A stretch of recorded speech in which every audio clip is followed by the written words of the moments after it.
Hey everyone, and welcome back. So we have a pretty big problem on our hands. So according to a recent forecast by the Congressional Budget Office, the Social Security Trust Fund will likely be running out of money to pay out the full amount of benefits in 2032. This is actually 1 to 3 years earlier because of recent estimates had this trust fund running out of money anywhere between 2033 to 2035. This is likely due to the 8.7% cost of living adjustment that was given out this year. And of course, if the cost of living adjustments keep going up in future years, this could move up even further to, let's say, 2029, 2030. So this is coming right around the corner. And what happens when 2032 rolls around and nothing is done about the problem if lawmakers do not act? Now, thankfully, the checks will not stop going out. You will receive some sort of payment on your usual date, depending on when you receive it, from the Social Security Administration. However, what it will mean though is that likely your benefits will be cut by right around 23% according to recent estimates. So what this means for retirees, for example, right now in the year of 2023, the average benefit is $1,827 per month. Some of you guys may be receiving less than an amount. Some people may actually be receiving more. Now, if we had this cut this year, if we were in the year of 2032 and people making that average benefit of $1,827 received a 23% pay cut, what that would mean for them is they would be receiving $420 less per month. And over a year, that comes out to $5,040. Now, recently, a Republican senator in Ron Johnson actually called Social Security a Ponzi scheme. Of course, he took a lot of criticism for those comments. Americans love the Social Security program. I mean, it is a good safety net, just something there that will be there when you're at the age of, 62 all the way to 67, perhaps 70, depending on when you decide to receive it. However, if you pay into the Social Security Trust Fund your entire life when you're working, if you pay the 6.2 to 12.4% tax, and everyone before you is able to, cash those benefits out and receive the full benefit, but whenever you go to receive it, if you're receiving a 23% cut, which could mean for some people like $300, could mean for others a $500 cut per month, it could mean for others even more than that. If they're receiving this big of a cut when they paid into the system their entire lives, and other people were able to withdraw from that fund and receive their full benefit, you really have to question, maybe Ron Johnson has sort of a point there. Would it be a Ponzi scheme if you were to receive a $500 cut in your benefits when everyone before you was able to receive the full amount? I mean, that's a pretty good question there.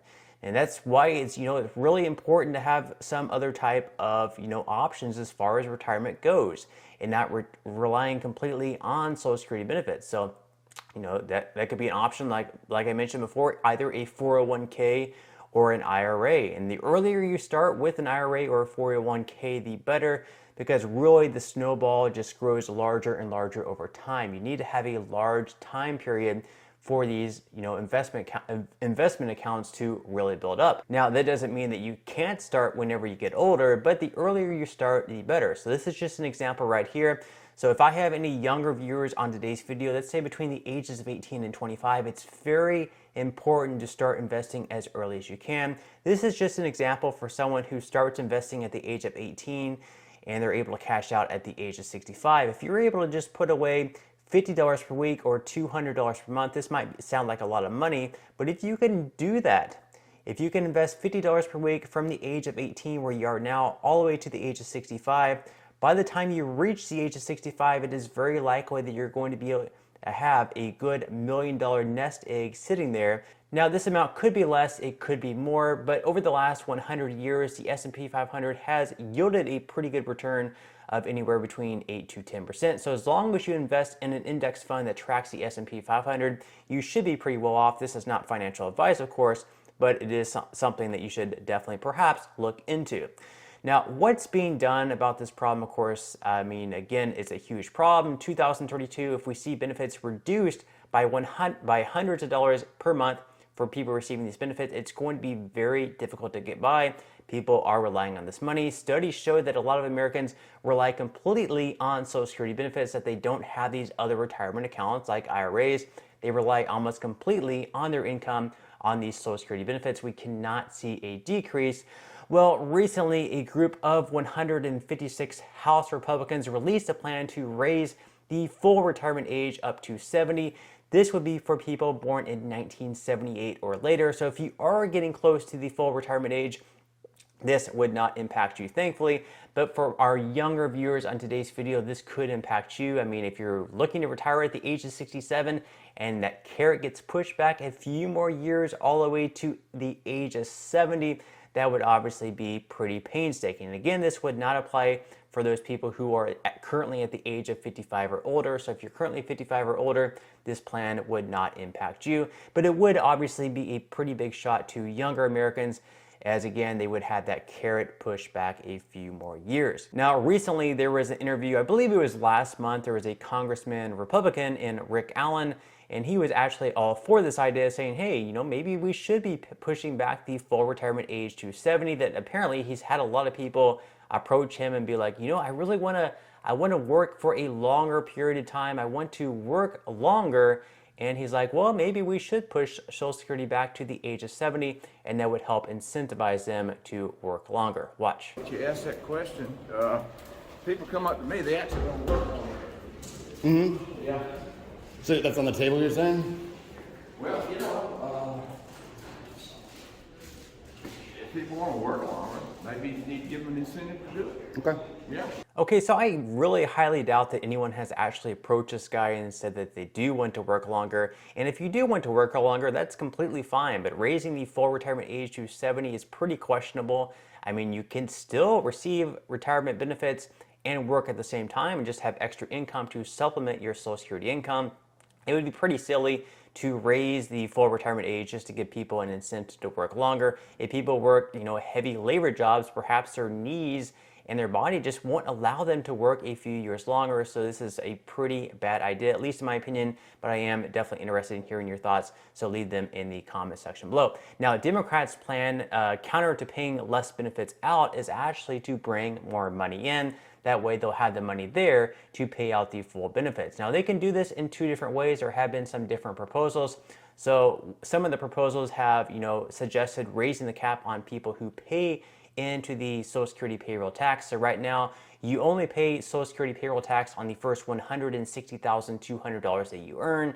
If you earn any more than that, you do not have to continue paying into the Social Security payroll tax. So if you earn $1 billion, a person who earns $1 billion is going to pay the exact same amount of Social Security payroll tax as the people who are earning $160,200. So Bernie Sanders, for example, has suggested lifting that tax to people who earn more than $250,000. So you would pay taxes on the first $160,200 that you earn. Then you wouldn't pay anything between that amount and $250,000. Then you would once again start paying taxes on anything that you earn above $250,000. Of course, Joe Biden made a promise that he would not raise taxes on anyone earning above or below $400,000. So his plan is actually to raise that cap once again to anyone earning above $400,000, where you would once again have to pay into the Social Security payroll tax. Now, there's people have actually suggested raising the amount of tax that you pay in. So right now, if you're an employee, you pay 6.2% tax for Social Security, and then your employer matches the other 6.2%, so that's 12.4% in total. If you're self-employed, you pay the entire 12.4%. So some Democrats have suggested that perhaps we should raise that amount from 12.4% up to 14.4%. So that would be 2% more, which means the employee would then pay 7.2% and the employer would match the other 7.2%. So those are two ways they can bring in more money. We'll have to wait and see which one they end up going with in the end. Now, other plans by Republicans have included actually privatizing Social Security, where this money is actually put into the private stock market, where they argue that they could actually be earning more. They could actually be earning the 8 to 10%.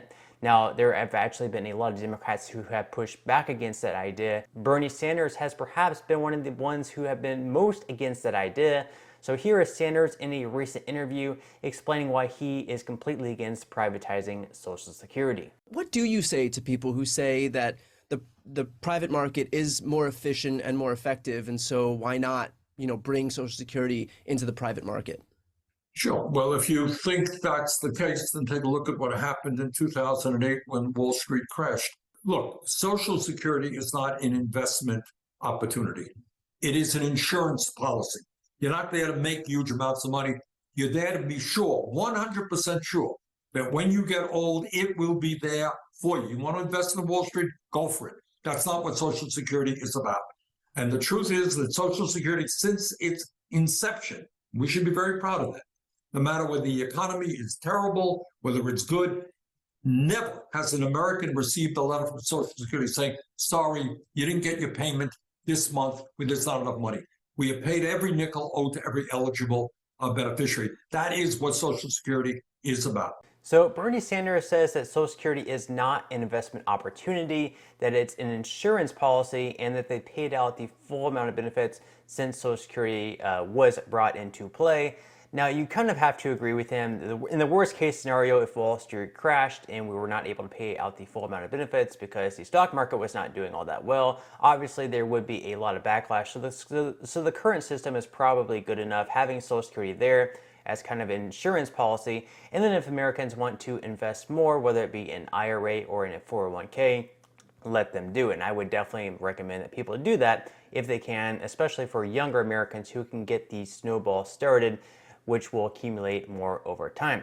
Now, of course, a lot of people might say that our current system really doesn't even pay out enough benefits as is. So in a recent survey by the Senior Citizens League, it suggests that 54% of older consumers remain unconvinced that their 8.7% cost of living adjustment will keep pace with rising costs this year. And roughly the same number of survey respondents report that their household costs in 2022 rose by more than the 8.7% COLA increase benefits. January inflation, as measured by the Consumer Price Index for the urban wage earner and clerical worker, the same index that's used to calculate COLA, has moderated to 6.3% from 1 year ago, but many prices remain stubbornly high. And will 2023 be the year that seniors can catch up? 96% of survey respondents do not think so, and there are good reasons for that. So let me know what your thoughts are in the comment section below. Was the 8.7% adjustment enough to keep up with inflation? So what can be done about this problem? What can we do to make sure that we're not having a huge benefit reduction in 2032? Well, likely a plan will need to be bipartisan because we will not have enough Democrats or Republicans both in the House and Senate in order to get a bill passed with only their support. So we'll need to gain support from both Democrats and Republicans. This means that we will likely see a combination of the two plans, which means that we might have the full retirement age lifted from perhaps 67 to 68, and then we may also see a lift in taxes, whether that gets boosted from 12.4% up to 13.4%, or whether we end up having more people taxed, higher earners that say over $400,000 per year that have to pay into the payroll tax for Social Security. But that's all the news that we have for today's video. I hope you enjoyed. If you did, make sure to give this video a like. I would definitely appreciate it if you would. Consider subscribing if you have not already, and I will see you in the next video.